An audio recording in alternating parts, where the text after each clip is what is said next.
glad you mentioned Rob Lee, actually, because I've been watching Harry's Heroes over the last couple of weeks, and you're seeing Rob in there, and he's looking great. But from your own point of view, what's it like for a footballer to retire? Because a lot of these guys are really struggling with retirement and what to do afterwards. From your point of view, what's it like when you hang up your boots? Like, what are the difficulties you face and getting through that?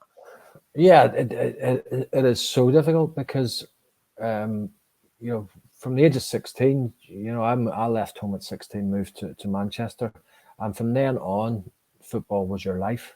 And then all of a sudden, you wake up one day and you're not going to training, you know, and you're like, well, what do I do next here? And it is hard to adapt to what you're going to do, you know, and I didn't know which way to go at that stage when I did retire, and I did start doing my badges, you know, my coaching badges, because people think, oh well, there's a chance you can go in and stay in the game in that side of it.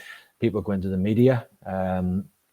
You know, I do a bit of that now and again, but I've now found that I've got involved in the agency side of things, football agency, and you know, it's a tough industry because for me, there's too many agents out there who don't know the game. They don't know a dressing room. They don't know how to look after a player first and foremost, and they're the sole focused rather than thinking about lining your own pockets. You know, because that's what a lot of agents do. They rock up, you know, in their pinstripe suits and you know, a player, they look after a player and they don't speak to that player for 5-6 months. All of a sudden, a move's on the cards or a new contract, and all of a sudden he's on the phone again.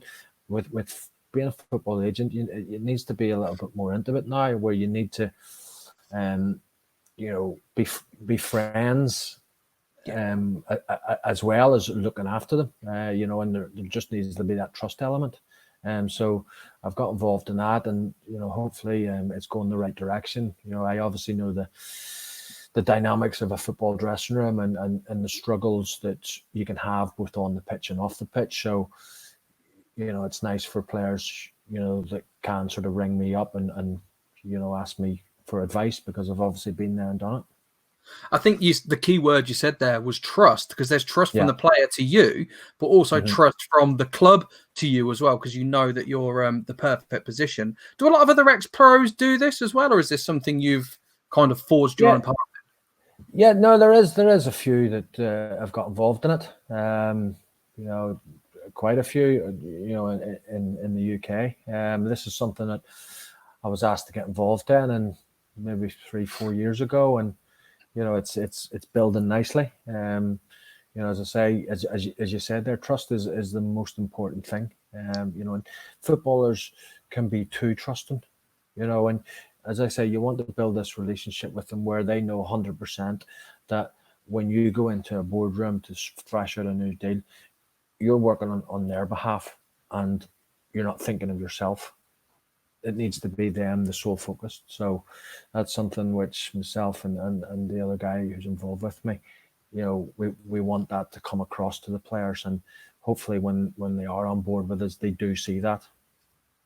And that's going to make you more successful over time, is it's not that quick win of line your pockets quick and disappear. It's a reputation building that's where the success is. Yeah, exactly. I mean, I had a football agent, and I class him as a friend, and I speak to him, you know, if not every week, every other week, you know, and he's looked after me. I've known him for over 20 years, you know, and I trusted him 100%. And, you know, if you do things in the right way with honesty and integrity, you get the rewards. You know, so hopefully, you know, players can see that we do have on board how, you know, we will work for them and put their needs first.